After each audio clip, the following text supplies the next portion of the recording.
Нелоялна конкуренция, според мен нали, всеки по различен начин си разбира дали е лоялна, нелоялна.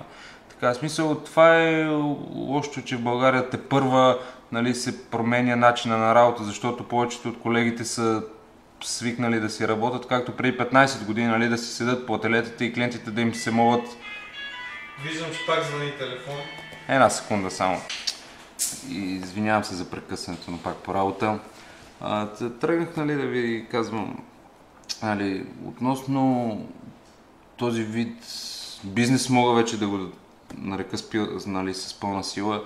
Нали, тепърва почва да се развива в България, обаче повечето от колегите са свикнали, както преди 10 години, клиентите да им идват на краки и да им се молят да отидат да помогнат. Нали, той там съответно, когато той има време, вече нещата се променят.